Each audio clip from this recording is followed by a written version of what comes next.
Subscribe का button दबाकर बगल में बेल आइकन को ऑल पे सेट ज़रूर करें ताकि हमारे चैनल से एक भी वीडियो आपसे मिस न हो।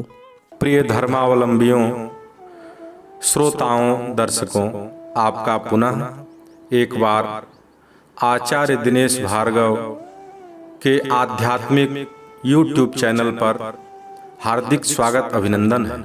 आइए हमेशा की भांति एक बार पुनः गंगा दशहरा का व्रत कथा सुनते हैं और देखते हैं।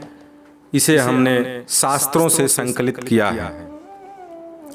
प्राचीन काल की बात है, एक बार महाराज सगर ने विशाल यज्ञ किया। उस यज्ञ की रक्षा का भार उनके पौत्र अंशुमान जी ने संभाला। इंद्र ने सगर के यज्ञीय अश्व को अपहृत कर लिया। वह यज्ञ के अपूर्णता का द्योतक था, विघ्न का परिचायक था। परिणामतः अंशुमान ने सगर की 60,000 प्रजा व पूर्वजों को लेकर अश्व को खोजना, अन्वेषण करना प्रारंभ कर दिया। सारा भूमंडल अन्वेषण किया, परंतु अश्व कहीं नहीं मिला। फिर अश्व को पाताल लोक में ढूंढने के लिए पृथ्वी को खोदा गया। पश्चात उन्होंने देखा कि साक्षात भगवान महर्षि कपिल के रूप में तपश्चर्या कर रहे थे। उन्हीं के पास महाराज सगर का अश्व घास चर रहा था। प्रजा उन्हें देखकर चोर चोर चिल्लाने लगी। महर्षि कपिल की समाधि भंग हो गई। ज्यों ही महर्षि ने अपने आग्नेय नेत्र खोले, सगर की सारी प्रजा भस्मीभूत हो गई। पुनः सगर द्वारा अनुनय विनय करने पर महर्षि कपिल से करबद्ध प्रार्थना करने पर उपाय ज्ञात हुआ। फलस्वरूप इन मृतात्माओं के उद्धारणार्थ महाराज दिलीप के पुत्र श्री भगीरथ जी ने कठोर तप किया।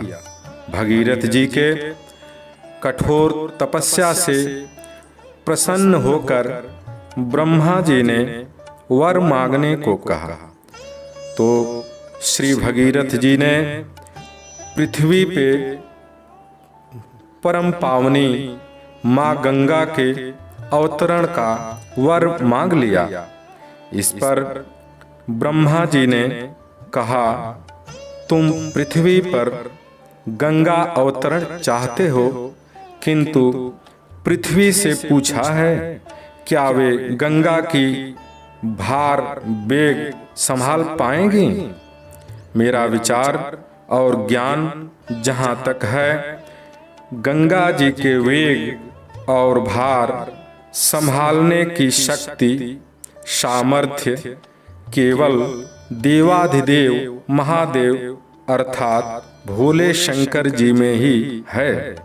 अस्तु गंगा का वेग और भार संभालने हेतु भगवान आशुतोष की प्रसन्नता, अनुग्रह, कृपा, समर्थन प्राप्त करो। महाराज भगीरथ ने वैसे ही करके भोलेनाथ जी की कृपा आज्ञा पा ली। पुनः भगीरथ जी के कठोर और महान तपश्चर्या के फलस्वरूप श्री गंगा जी के धारा को अपने कमंडलू से पृथ्वी की तरफ छोड़ा। तत्पश्चात भगवान शिव ने जगत तारिणी, पतित पावनी, परम कल्याणमयी पवित्र धाराओं को अपने जटा में समेटकर जटा बांध लिया। परिणामतः श्री गंगा जी के वेग और धारा बाहर नहीं निकल सके। परिणामतः श्री गंगा जी को बाहर निकलने का मार्ग नहीं मिला और उसी में स्थिर होकर के बाधित होकर के रह गईं। अब महाराज भगीरथ को और अधिक चिंता हुई। एक बार फिर उन्होंने प्रभु आशुतोष विश्वनाथ शंकर की घोर तपस्या के द्वारा प्रसन्नता प्राप्त की।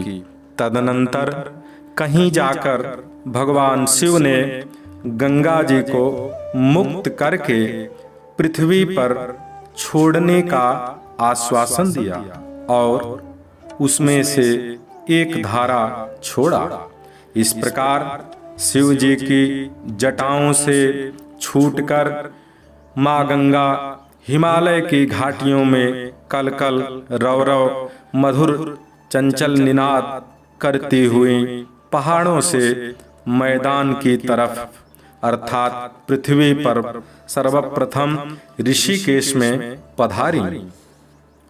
ये महान परम पावन पुनीत कार्य ज्येष्ठ मास के शुक्ल पक्ष की 10वीं तिथि को हुआ था। इसीलिए प्रत्येक वर्ष ज्येष्ठ मास की शुक्ल 10वीं को गंगा दशहरा मनाया जाता है। अतः माँ गंगा से हम सभी प्रार्थना करते हैं जथा माँ गंगा की महिमा केवल देश में ही नहीं अपितु विदेशों में भी सर्वत्र गाई मनाई जाती है। पाप मोचिनी पुण्य सलिला त्रिपथगामिनी जगत कल्याण कर्त्री। इस प्रकार पाप मोचिनी पुण्य सलिला त्रिपथगामिनी माँ गंगा का महाराज भगीरथ ने पृथ्वी पर वर्ण करके बड़े भाग्यशाली और उपकृत होते हुए तथा अपने 60,000 प्रजाओं पूर्वजों को गति मुक्ति दिलाई, तृप्ति दिलाई। उन्होंने अपने पुण्य प्रताप तपस्या से नहीं केवल अपने पूर्वजों प्रजाओं को तृप्त किया, मुक्त किया, अपितु समस्त संसार के प्राणी मात्र को जीवन दान, वरदान, अभयदान प्रदान किया। जिस प्रकार भगीरथ जी के सभी पूर्वजों का कल्याण हुआ, उसी प्रकार हम सभी कथा वक्ता, श्रोता, दर्शक समस्त प्राणियों को पाप मुक्त करके मात जगत जननी कल्याण कर्त्री पतित पावनी गंगा का सभी का कल्याण करें, सभी को मनोवांछित अभिलाषा प्रदान करें। जय माँ गंगा, जय माँ भागीरथी, जय माँ त्रिपथगा, जय बाबा विश्वनाथ।